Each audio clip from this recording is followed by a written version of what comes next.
Good day, my name is Bluesuit and today we'll be doing my review of the futuristic dystopian survival crafting zombie horror simulator known as P.A.M.E.L.A.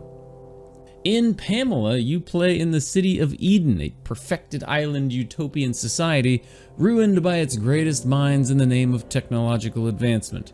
Where there was once a beautiful city of steel and glass lies a corrupted hellscape of darkness and derelict autonomous robots.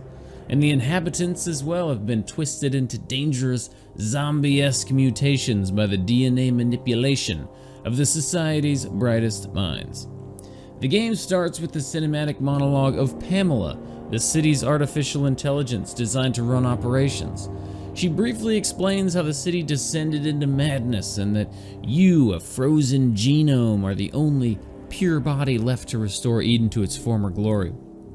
After the initial cutscene, I was pumped to get my hands into the story and gameplay that I was so certain would be amazing, but it was all downhill from there. Before we get into that though, I'd like to first talk about what P.A.M.E.L.A did right. The story, for starters, is really intriguing and steady enough to get and keep players hooked. It's delivered either directly from P.A.M.E.L.A or the various computers and codex entries that are scattered around the city. These little bits of dialogue help explain just how awesome things were before the fall and detail just how terrible they were after. The other thing that's really enjoyable here is the world that's been built. It may not be as open world as many titles in the genre, but the city of Eden is massive and beautiful. The robots are authoritarian and creepy, the infected are gross while being intimidating, and even the gear you wear just looks powerfully sci-fi.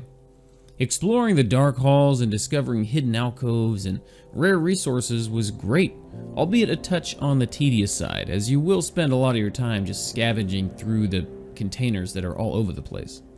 The biggest thing that players need to know going into P.A.M.E.L.A is that this is much more of a roguelike than anything else. On death, Eden will stay the same, the doors remain open, enemies remain dead, bases remain built, and you even get to keep your experience points, but everything that you have on you disappears, to include your inventory, your tools, your equipment, and your weapons, with no options to change that. It was very disappointing the first time I died and realized all the cool gadgets that I found were just gone, and I had to start all the way back at the beginning of the game. This isn't necessarily a bad thing, but if you aren't expecting it, it's a bit of a letdown. And even though the enemies you kill remain dead, new ones have spawned in their place. There are, however, some options to make the game harder or easier that can net you more or fewer experience points respectively, but I didn't really want to gimp my experience gain by making things easier on myself since I was just going to die and start over anyway. The two real problems that I ran into with P.A.M.E.L.A happened only moments after I started playing for the first time and continued throughout my entire time with the game. The first was this unshakable sense of confusion I felt when trying to do even the most basic of tasks. There are no tooltips, a very limited tutorial, and the player is given an overwhelming amount of things that they can do right at the beginning of the game. It will definitely reward players who are willing to sink dozens of hours into P.A.M.E.L.A to learn all the ins and outs with the knowledge that they did so on their own. But the vast majority of players would have given up and moved on to another game by then. To compound these troubles, the controls are completely unintuitive, and the various complicated screens are unexplained and largely unhelpful. The second major problem with P.A.M.E.L.A is the overwhelming presence of bugs, ranging from mildly annoying to keyboard shattering.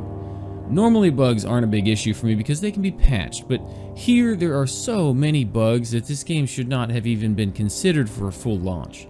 As an early access game, this would be acceptable or even expected, but for a full release game, it really undermines the immersion of the great world and story that exists in the game. I experienced a couple crashes, a full freeze of the game, constant movement bugs, lighting bugs, menu, combat bugs. You're in an ever-present state of clipping through enemies in combat or losing the ability of one of your hands. The low point for me was randomly losing the ability to block, and then getting murder stabbed and then having to start all over again. Right now, you can pick up P.A.M.E.L.A on Steam for $25 at full price, but the game definitely has some work to do before it's going to be worth that. The great story and world aren't enough to redeem P.A.M.E.L.A, of her many blights, so I'm valuing it at $12. There is a potentially great game here that a select few hardcore fans are really enjoying right now, and if NVYVE Studios is able to fix the bugs and make it significantly more user-friendly, then I might just pick it up again in the future. I hope you enjoyed this review of P.A.M.E.L.A. Come see me on Twitch where you can watch our reviews in progress 5 nights a week. As always, don't forget to like, subscribe, and let me know in the comments what you thought about it.